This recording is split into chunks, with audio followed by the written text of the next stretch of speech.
Falando de din-din, porque o Corinthians precisa de grana, meu amigo, tá? A omoplata do Corinthians, vendida com a Viva, né? A Viva Timão, não vou falar o nome aqui para não, né? Às vezes tem problema aí em relação a engajamento, enfim, alcance. Então, olha só, a omoplata do Corinthians, que está com Viva Timão, ela vai render ao Corinthians 27 milhões de reais por ano, tá?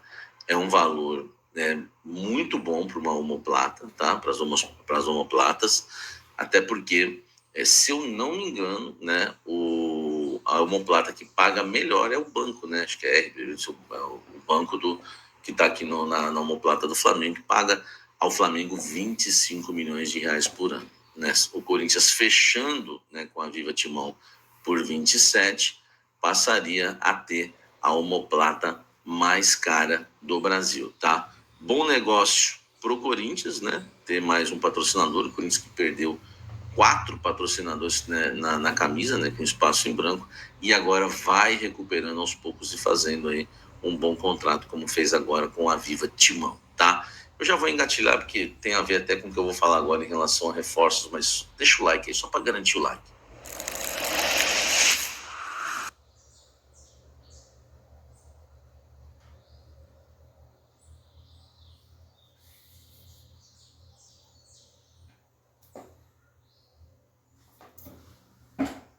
O que eu faria se eu precisasse de ganhar 2.500 trabalhando aqui pela internet, mesmo sendo iniciante, mesmo sem entender de informática, tá?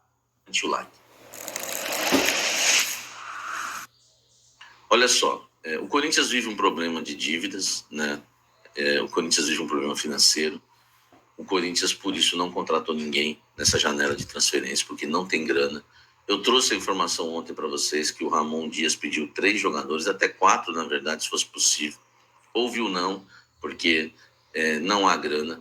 Né? E hoje uma atualização, até uma fonte que viu a minha matéria, leu minha matéria, viu os vídeos que eu gravei, me disse o seguinte: Samir, tá certinho o que você falou, só que existe uma chance de contratar, que nós estamos tentando, que é com novos parceiros e até com os parceiros atuais. Então a jogada do Corinthians é chegar na Viva Timão aí, né, que não é esse o nome exatamente do parceiro, mas só para você entender, já houve até uma conversa com eles, tá?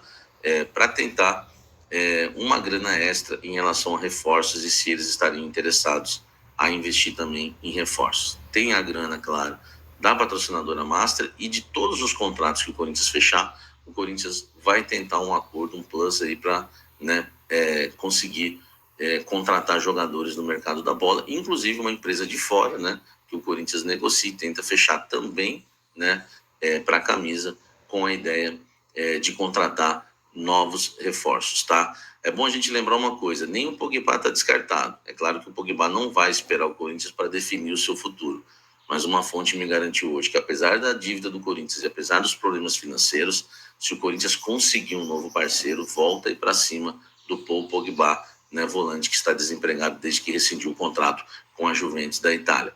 Outra coisa que a gente precisa destacar é que essa fonte me disse também que o Corinthians hoje tem uma dívida, tá? Que aumentou a dívida do Corinthians na gestão do Augusto em cerca de 460 milhões de reais, tá?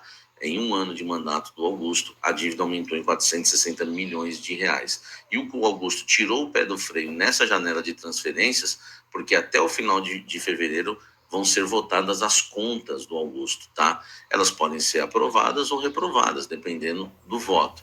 Então, o Augusto, que está sendo acusado já pelo CORE, né, que abriu um processo de impeachment, né, por conta aí de gestão temerária, né, por conta aí né, da gestão podendo estar sendo prejudicial ao clube financeiramente, o Augusto deu uma segurada, né, colocou o pé no freio até as contas serem aprovadas. Então, depois da votação das contas aprovadas, o Corinthians deve dar uma acelerada a mais no mercado, mas o Augusto colocou o pé no freio em relação a isso, né? Por conta de processos de impeachment e também de ter contas aprovadas ou não, tá? Porque já existe uma dívida grande e o Corinthians não pode ficar gastando mais, então ele deu uma segurada, mas o desejo realmente é contratar e depois talvez isso venha a acontecer. E se chegar novos parceiros e fechar e eles quiserem investir em reforços, aí sim o Corinthians já fecha antes mesmo da votação, na aprovação das contas, tá certo? Bem esclarecedor aí para você. Deixa o seu like, inscreva-se no canal, ative as notificações, peço para você dar uma olhada, tá, no clube de membros do canal Café do Setor.